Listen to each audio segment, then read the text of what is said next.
Olá, seja bem-vindo a mais uma videoaula do Planilheiros Brasil.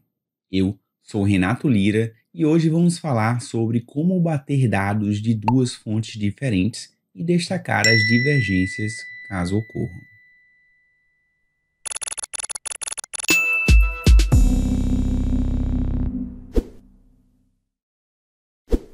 Nós temos aqui um Power Query onde já adicionamos a função fnptax $período, disponível no repositório na descrição deste vídeo.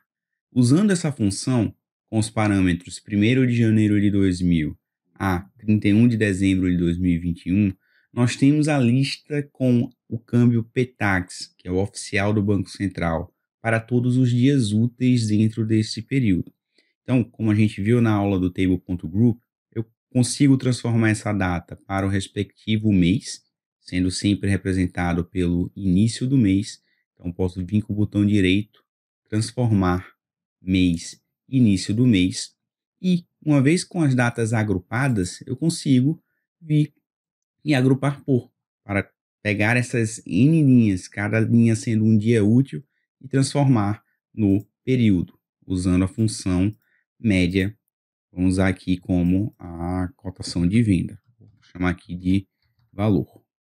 Então, dessa forma, a gente tem um valor calculado, tá, com várias casas decimais, de dólar de venda médio para cada mês. A gente acabou de ver na aula do OData que a gente consegue adicionar uma outra fonte, que seria o feed OData, onde o endereço é esse IPAdata.gov.br API OData 4. Ao adicionar a fonte do OData, a gente pode, por exemplo, selecionar aqui os metadados para a gente poder achar a série que nos interessa. Eu já sei que aqui a gente já tem uma série, que seria o dólar comercial de venda. E eu posso tanto o fim do período, ou seja, o final do mês, ou o dólar médio, que é esse que a gente está querendo bater. Tá? Então eu tenho aqui, esse aqui seria o dólar IPEA-data. Com essas cotações do dólar do IPEA-data, a gente pode ver que tem algumas informações que estão desatualizadas. Seria provavelmente o dólar anual, mas eu estou interessado nesse aqui, que foi atualizado no dia 3/12, estamos em dezembro de 2021, que seria basicamente a cotação, o indicador BM12 ERV12. Então, posso remover essa etapa de linhas filtradas e aplicar um filtro exclusivamente nessa série desse código. Com essa série desse código, eu posso navegar para o lado direito, eu sei que é uma série de valores, remover outras colunas, eu consigo expandir o valor, a data e o valor propriamente dito. Se você perceber, ele usou essa função table expand table columns, onde ele pega as colunas originárias da tabela e eu consigo renomear. Eu vou renomear aqui para data e valor. Certo? Então, nós temos basicamente duas fontes. Uma fonte do IPEA-data, que nos traz dados desde 1930.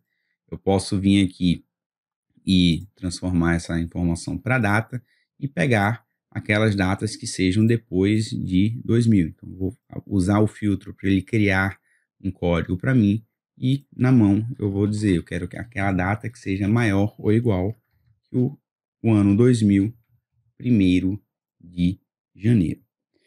Então, eu tenho uma informação que eu já peguei pronta, calculada por um órgão oficial, que eu já tenho informações do dólar de venda mensal. Por outro lado, eu calculei uma informação vinda do Banco Central. Eu posso ainda mais arredondar para usar 4 casas decimais.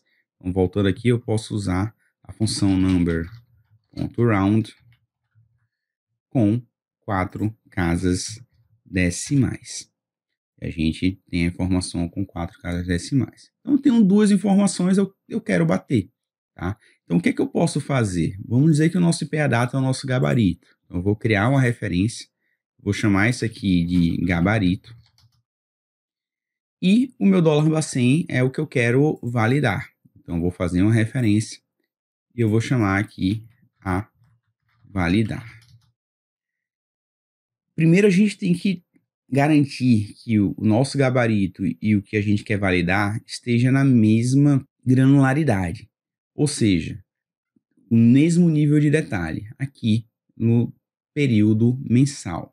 Se eu tivesse outras informações como dólar de venda, dólar de compra ou qualquer outra dimensão, a gente teria que garantir que tanto o gabarito quanto a validar estariam na mesma ordem de grandeza.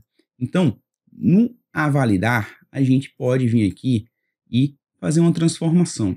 Como ele não me dá a informação que eu quero multiplicar por -1, eu vou usar o valor absoluto para ele criar a expressão por mim.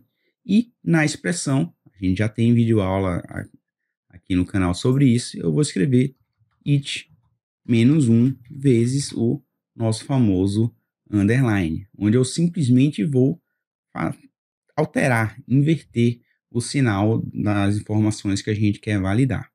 Eu posso vir na página inicial, acrescentar consultas como novas e eu quero acrescentar o meu a validar com o meu gabarito, que seria a informação que a gente veio do IPEA Data. Eu estou misturando informações de duas fontes diferentes. Ele pede para eu dizer qual que é a privacidade dos dados. Então eu vou dizer que essa minha fonte do Olinda são dados públicos, tá? E ao fazer isso, ele acrescenta as duas informações uma em cima da outra. Então eu posso vir novamente fazer o meu agrupar por. E no meu agrupar por, eu vou somar a coluna de valor, esse vai ser o meu delta, e eu vou adicionar a segunda coluna, ou seja, eu clico aqui no avançadas, adicionar agregação, que seria o meu famoso tudo, que é a tabela, que naquilo que tiver diferença, a gente vai querer ver a origem, né? Quão diferente foi cada informação. Então, ao clicar OK, ele vai fazer todo o agrupamento e a gente vai ter, se tudo der certo aqui, vários valores zeros ou muito pequenos, tá? Então, se a gente filtrar aqui no delta, a gente tem algumas casas decimais aqui que a gente pode filtrar, tá? Então, por exemplo, se eu filtrar por esse primeiro item aqui, eu estou interessado tudo aquilo que for maior do que a quarta casa decimal. Então, o meu delta, eu filtrei para ele escrever a expressão para mim, eu vou colocar aqui como number.abs, certo? Então, o delta pode ser a maior ou a menor. Estou transformando esse valor num valor positivo. Eu vou querer manter apenas aqueles valores que estejam maiores ou iguais do que 0.0001, que é a significância que eu estou escolhendo aqui no momento. Ao fazer isso, ele vai destacar apenas aqueles itens que obedecem essa regra. Na verdade, não é sinal negativo, é o valor absoluto. Então, a gente vai reduzir a quantidade e vai destacar apenas aqueles, nesse caso, sobraram 11, que satisfazem isso. Então, do período desde 2000, todos os meses até o final de 2021, apenas 11 meses deram diferenças e a gente consegue ver, lembrando que o valor positivo é o nosso gabarito e o valor negativo é a informação que a gente quer validar. Então, a gente consegue ver as informações aqui, investigar, escolher qual o número que está correto, que está incorreto, enfim, conseguir continuar toda a investigação.